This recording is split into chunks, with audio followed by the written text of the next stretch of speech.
So let's talk Batman v Superman: Dawn of Justice. But before I go into it, if you haven't seen the movie, go see the movie. Now I'm going to talk about a piece in the movie that relates to the comic books again, and how the comic books actually inspire and actually direct and sculpt and shape this particular Batman. So we're looking at, in Batman v Superman, spoiler alert for those of you who don't know, Batman looks at what we assume to be the suit of a Robin. And on that suit is the words, haha, joke's on you, Batman. And this is actually pointing to the comic Death in the Family, where the second Robin, Jason Todd, is murdered by the Joker.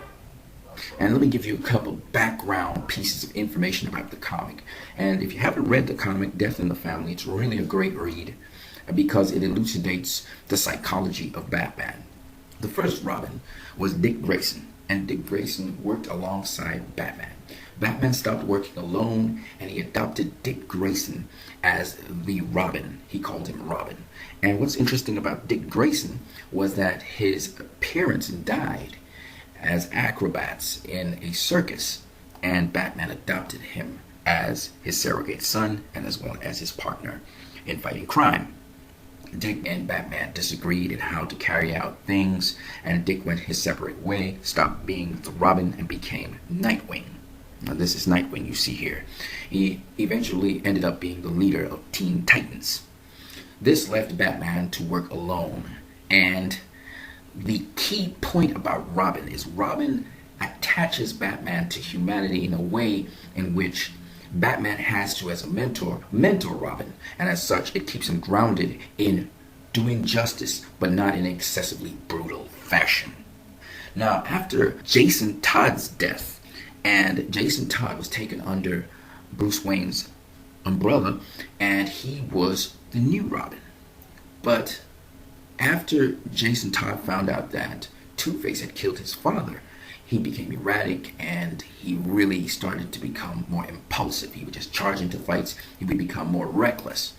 And on Batman giving him a leave, because he realized that Jason Todd was just kind of moving into danger and he was afraid that he would be killed, it led Jason Todd down the road to finding out who his true parents were, his mother. Now, I don't want to tell you the whole story because that's not the point behind doing these reviews. I want you to go read the comics, because by me watching Batman v Superman, it actually forced me to start reading comics. But right now, I just want to get into the gist of the thing, and I'm just giving you a little background. So what happens anyway is that Jason Todd, he finds his mother, but in finding his mother, he also finds the Joker. And eventually, the Joker kills Jason Todd. And Jason Todd doesn't die at the hands of the Joker bludgeoning him. He was beaten very badly with a crowbar. He dies in an explosion trying to protect his mother. The point is, the Joker kills Jason Todd. After that, Batman is not the same. Once again, Batman is by himself. He is alone. And this leads to him becoming like how Jason Todd was. He's very impulsive. He's very brutal. He's suffering much more injuries. And Alfred is talking to him about it. And Batman goes looking for Dick Grayson, or Richard Grayson, should I say, the Nightwing. But the Nightwing can't be found either, because the Nightwing, he's also looking for his family. Not his family, but another family. I won't tell you who they are. But in so doing, he meets up with a character who later becomes the new Robin. He meets up with Tim Drake. Tim Drake, unlike the Robins before him, didn't have his parents die. He wasn't an orphan. His parents were still alive. They were conducting things in their lives. But Tim Drake had been impacted by Dick Grayson. In his circus days, Tim Drake had met Grayson. And as a result of that, Tim Drake was influenced by him. He also, for the first time, saw Batman. At first, he was intimidated by Batman. Thought he was going to be, capturing Dick Grayson. But what happened was he saw that Batman could be humane. And after that, he followed Batman and the Robin at the time, the first Robin. And he followed their careers, knowing Batman was Bruce Wayne, and knowing Dick Grayson, he was able to find out that Dick Grayson became the Robin. And he followed him his whole career. And because of that, he was able to know how Batman was in trouble and that he needed Nightwing. And he knew who Dick Grayson was. He knew Dick Grayson was Nightwing. He was able to help Nightwing solve a case where Nightwing went to. And after that, Nightwing led him to Wayne Manor, where eventually, when Batman and Nightwing were involved in a case, Tim Drake became the Robin, at least unofficially, and was able to save them from the hands of Two-Face. He was also able to work together with them to actually capture Two-Face. The punchline in Death in the Family is that Batman does not do well alone.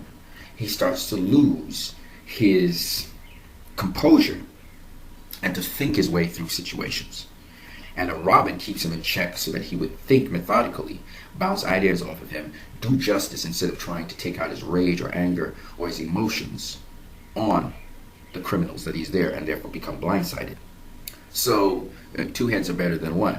And while Dick Grayson wouldn't be there as the Robin for Batman because they kind of locked heads a lot, Tim Drake took over that role.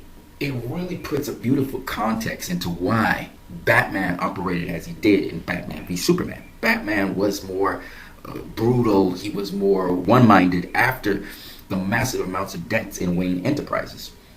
Metropolis, this is something that Batman goes through. He is more one-track mind. He doesn't use his mind as much. And he doesn't have anybody to check him to make sure justice is done. Now, mind you, Death in the Family happened when there were Teen Titans around and also the Justice League was around. But Batman tends to want to operate alone. And that's interesting because the only people who actually worked along with Batman throughout his career was Robin and also Batgirl. He doesn't really work together with Nightwing or the Titans or anybody else. If you read Death in the Family, it will definitely inform you why this Batman behaved the way he did. And why he wasn't as clairvoyant and why he couldn't figure out, because a lot of people were saying, why didn't he figure that the Clark Kent was Superman or all these other things? Well, while Batman did view Superman as an alien and he couldn't see Lex Luthor manipulating him, it's mainly because he didn't have those extra parts of his team to bounce ideas off of. Batgirl had been badly injured by the Joker, and you can see that in The Killing Joke, where Barbara Gordon, she is incapacitated by the Joker, and then he takes horrible pictures of her being mutilated and naked. I mean, you look at these stories and they're very graphic in the comics, how they depict things. Do definitely go read the comics on Death in the Family, The Dark Knight Returns by Frank Miller.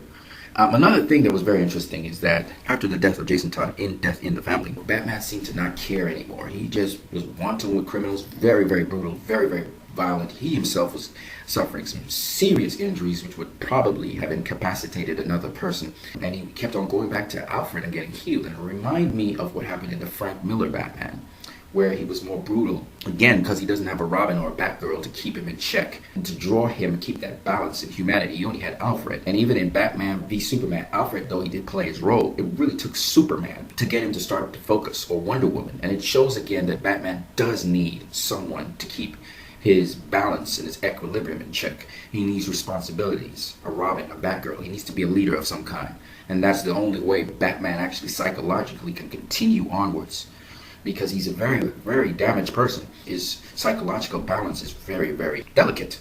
Batman always needs an external influence to keep him grounded, to keep him in check, because Batman actually is a very unstable character. It doesn't take much to send Batman over to the dark side because of all the losses he's had, all the deaths he's had that affect him.